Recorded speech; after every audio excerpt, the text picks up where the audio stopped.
étudiants, mes chers étudiants, mes chers enseignants de français, bonjour.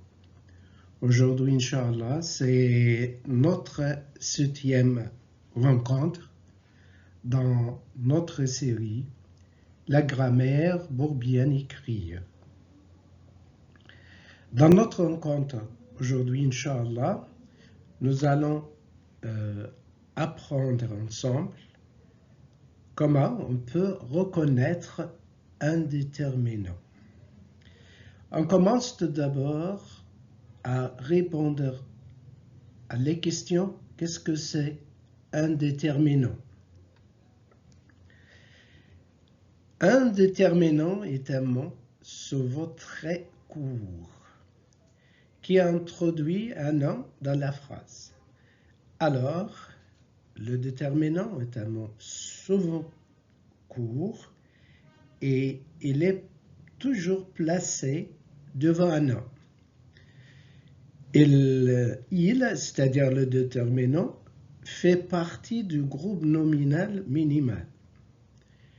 Exemple, ce ici est un déterminant. Ce pommier donne des fruits délicieux. Alors, des fruits, des est un déterminant. Alors, dans la phrase, ce pommier donne des fruits délicieux, nous avons deux déterminants, ce pour le mot pommier et des pour le mot fruit. Le déterminant, nous renseigne le plus souvent sur le genre. Masculin, ce pommier. Féminin, cette pomme. Et le nombre singulier, un fruit, pluriel des fruits. Toujours dans le déterminant. Quel est le rôle du déterminant? Le déterminant introduit toujours un nom. On ne place jamais un déterminant devant un verbe. Alors, le déterminant introduit toujours un nom dans la phrase. On ne peut jamais mettre un déterminant devant un verbe. C'est pas seulement ça. Et le déterminant ne peut donc pas être employé seul.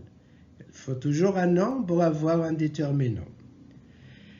Mais parfois, le déterminant est tout juste avant le nom.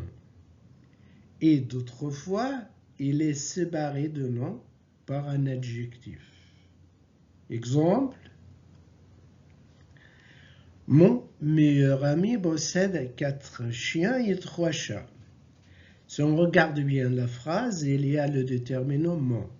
Il y a le mot meilleur qui sépare entre mon et ami. Si on complète la phrase, 4 chiens, 4 est un déterminant numéral et 3 chats, 3 est un déterminant numéral. Encore, le déterminant permet parfois d'indiquer à qui appartient la réalité désignée par le nom. Exemple, ton sac à dos pèse plus lourd comme un dictionnaire. Alors ici, le déterminant indique à qui appartient la réalité désignée par le nom. Ici, la réalité se rattache à le sac, ton sac. Toujours dans l'ordre du déterminant. Le déterminant peut aussi indiquer une quantité précise au nom de ce qui est désigné par le nom. Exemple, j'aurais besoin de 2 pommes. Quantité précise, 2 pommes. D'une oranges, quantité précise, et de 3 poires, quantité précise, pour cette recette de salade de fruits. Alors ici, tous les déterminants que se trouvent dans la phrase indiquent une quantité précise. Mais je vais dire, j'aurais besoin de fruits, des pommes, des oranges, de poires, pour cette recette de salade. Alors ici, il n'indique pas une quantité précise. Il indique une quantité imprécise. Le déterminant donne des précisions à propos du nom. Exemple, il permet d'indiquer si le nom désigne une réalité précise ou non. C'est la même chose. Un homme a volé ton sac. On ne sait pas ici qui a volé le sac. Un homme, mais on ne sait pas qui. Mais dans la deuxième phrase,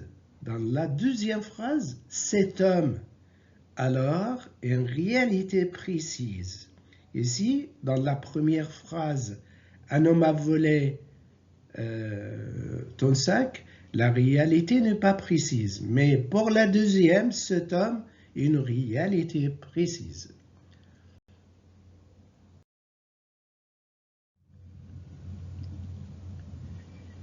Attention, parfois le nom est précédé de plusieurs déterminants.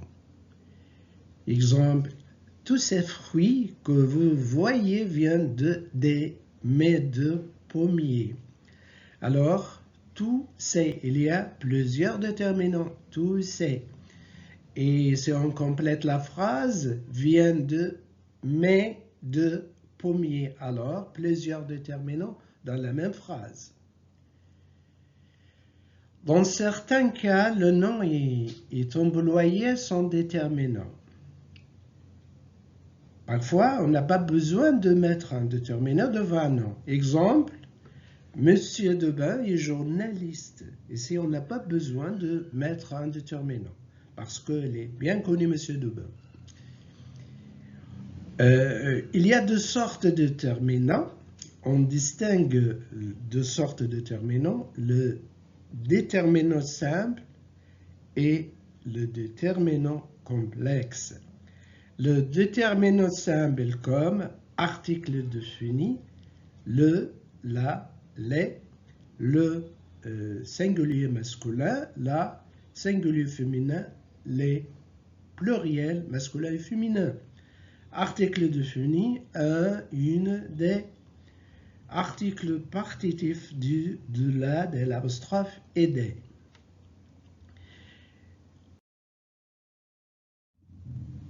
On a toujours d'autres déterminants simples, comme le déterminant possessif, comme mon mamé, ton tate, son sasé, si on parle d'un sujet singulier.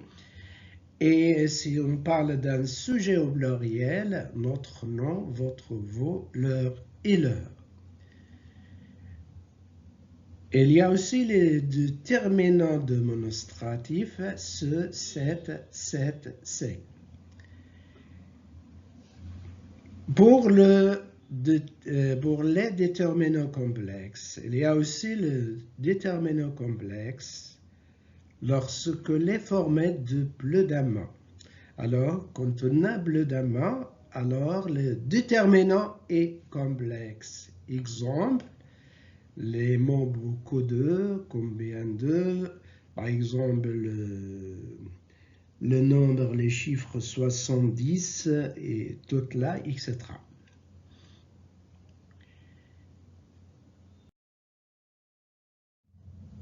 Pour conclure, il nous reste de préciser les sortes de déterminants. Les sortes de déterminants sont les déterminants définis, les déterminants indéfinis, le déterminant démonstratif, possessif, interrogatif, exclamatif, partitif, numéral, quantitatif et finalement le déterminant relatif. Et voilà, c'est la fin de notre rencontre aujourd'hui. On a parlé de comment on peut connaître le déterminant, comment on peut utiliser d'une manière correcte le déterminant. On peut distinguer aussi entre le déterminant simple et le déterminant complexe. À la fin, je vous remercie de votre patience et votre attention. Toutes mes salutations, El Adel Mahdi, et à la prochaine, suivez-moi.